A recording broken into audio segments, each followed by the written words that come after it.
Les joies, les espoirs, les tristesses et les angoisses des hommes de ce temps, des pauvres surtout, sont aussi les joies, les espoirs, les tristesses et les angoisses des disciples du Christ, et il n'est rien de profondément humain qui ne trouve écho en leur cœur.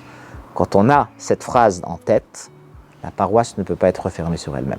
C'est pas possible. C'est important pour moi qu'une paroisse soit ouverte à la réalité dans laquelle elle se situe, la vie autour d'elle, parce qu'une paroisse est une communauté de vie. Et la vie ne se limite pas au culte et à la prière. Et d'ailleurs, nous ne célébrons pas un culte dans une paroisse, nous célébrons des actions de grâce, des eucharisties, et c'est la vie qu'on célèbre. Donc, que ce soit la vie des gens qui viennent ou qui ne viennent pas à la messe, que ce soit les choses grandes, belles et qui nous portent, ou les choses difficiles, la communauté chrétienne a à cœur tout ce qui fait la vie du monde. Et donc, la paroisse doit être ouverte là-dessus, sur toutes ces réalités-là, justement pour avoir cette place chrétienne de se soucier de tout ça. Les choix que j'ai faits pour cette ouverture de la paroisse sur la réalité sociale et sur le territoire qui est le nôtre vont s'inscrire dans tout ce qui se vit et qui est déjà important pour les gens. Le cinéma Union tient une place fondamentale, par exemple, sur le secteur d'Ars. C'est un cinéma associatif qui a une politique, un rapport à la culture qui en fait vraiment un accès à tous. Quand on voit le prix des places, quand on voit la chaleur de l'accueil, ce sont des bénévoles, des gens qui viennent là parce qu'ils veulent, pas parce que c'est un métier, mais parce qu'ils sont là pour donner du temps et pour partager. Ça s'inscrit dans la dynamique d'une paroisse. La particularité aussi de notre cinéma, c'est d'avoir une tarification accessible à tous. Nos tarifs sont à peu près de l'équivalent de la moitié de ce qu'on peut trouver sur les cinémas du centre-ville de Metz. Le partenariat entre le Cinéma Union, donc une association, et la paroisse d'Ars-sur-Moselle, si je peux le résumer, c'est de pouvoir offrir à différentes personnes dans différents secteurs aussi bien un partage que d'une présentation culturelle ou une présentation cultuelle éventuellement, d'animation ou de choses de cet acabit. Aujourd'hui, le partenariat avec la paroisse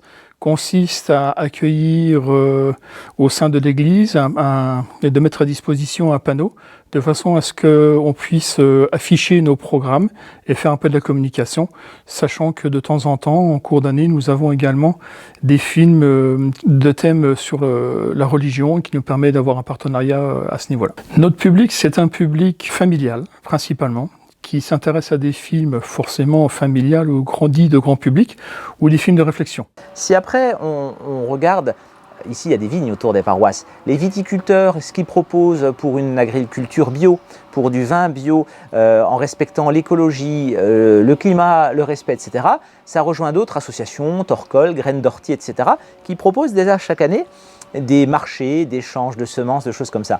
Et nous, la paroisse, eh bien, tous nos paroissiens, souvent, ont un petit jardin, les papis, mamies sont contents de m'apporter les tomates qu'ils produisent. Et on a là aussi un moyen de rejoindre d'une façon différente ceux qui vivent autour de nous et d'avoir un nouveau lieu d'échange où on est identifié comme présence chrétienne, parce qu'on sait que c'est la paroisse qui intervient. On s'est mis avec mon épouse et 7 autres volontaires au cours d'une réunion à mettre en place le jardin Laudato aussi, qui commence seulement cette année.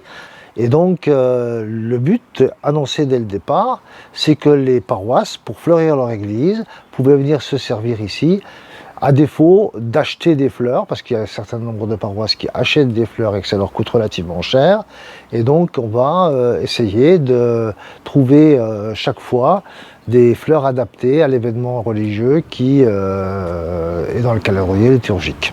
Ça, c'est une action qui est dans la continuité, parce qu'on faisait déjà un jardin communal pour fleurir l'église à Corny, et maintenant de pouvoir servir tout le monde, donc d'intégrer tous les paroisses dans ce projet-là, c'est vraiment quelque chose pour nous d'essentiel, pour que chacun ait sa raison d'être ici au jardin et de ne plus dépenser trop d'argent pour acheter des fleurs. Et après, nous on célèbre la messe pour nourrir nos âmes, mais on sait très bien qu'un corps qui a faim ne peut pas s'ouvrir à la prière. Et de porter le souci des plus démunis, de chercher à nourrir, soigner les corps, ça s'inscrit aussi dans cette démarche plus globale de la vie d'une paroisse, recueillir des éléments alimentaires pour les redistribuer, proposer tous les services qui vont soulager l'humanité, c'est exactement la mission même d'une paroisse.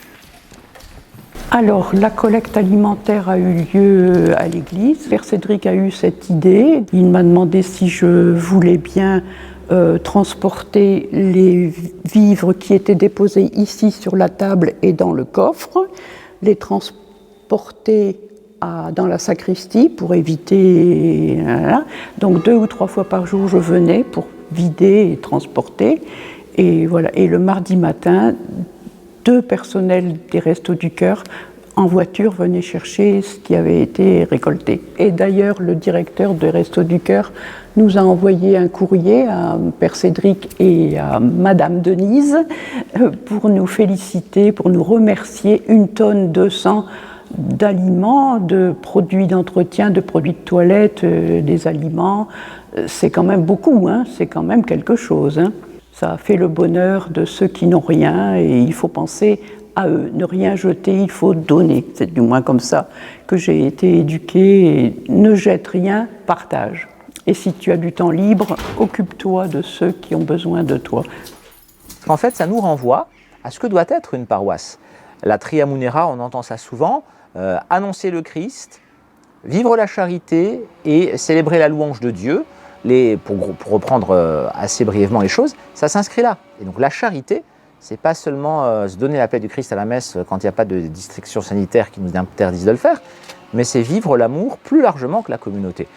Rappelez-vous l'Évangile, si tu ne fais du bien que à ceux qui te font du bien, qu'est-ce que tu fais de bien au final? Donc d'avoir ce souci de porter tous ceux qui ne fréquentent pas la communauté, de les rejoindre dans ce qu'ils vivent, c'est évangélisateur profondément.